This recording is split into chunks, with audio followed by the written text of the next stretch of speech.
Trời. Cái đạn cọ hay cái hot trâu chứ ở cái đạn mà liền nấu. Cái đạn mà liền nấu với cái hot trâu chẳng có bạn mà khai cái mà đạm đo mà khai cái đạm đo nhà ngầu.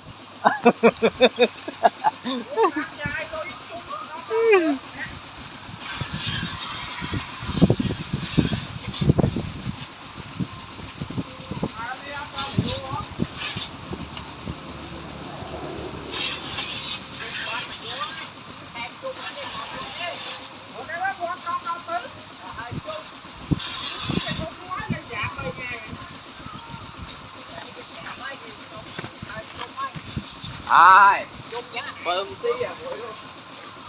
À họ ba chơi xong lâu đấy à. con đoàn lũ cho đó thôi đoàn chơi lũ to đó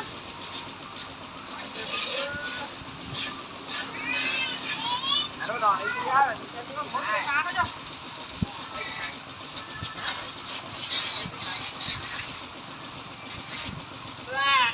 cụ bánh là cụ cố bên anh không cô anh ở trên ông chú để chặt hàng thế anh ở dưới phải ở được bao quay bên mà nào cũng cố mà bên này chú nó là cụ không đẩy đen mà lên nuôi quê chứ người nam mua chặt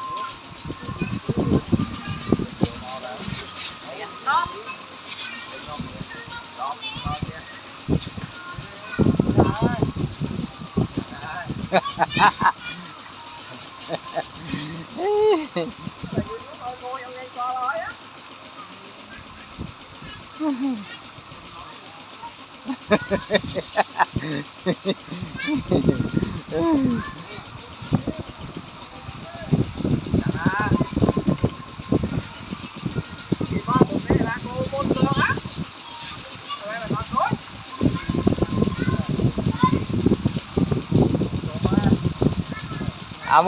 muốn thấy soi.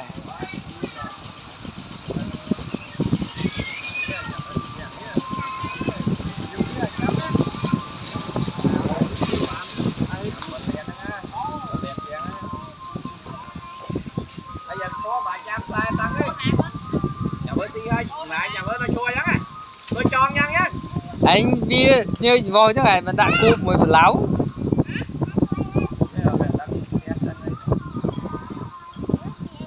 mang qua để xin thọ tẩy đó.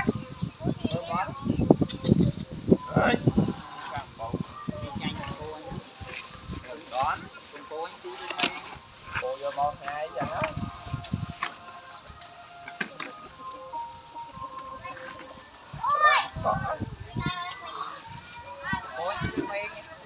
Chạ cắt lơ bê chờ chơi chỉ mong.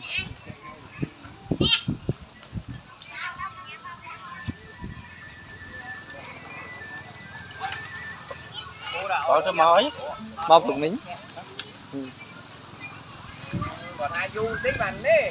anh nhà ôi đi anh đi dẫn anh vô ôi kia đi có không chặt chặt cho một lộn Dạ trời ấy em mê trang với trang còn rồi mai á cả đi lơ ôi mê đi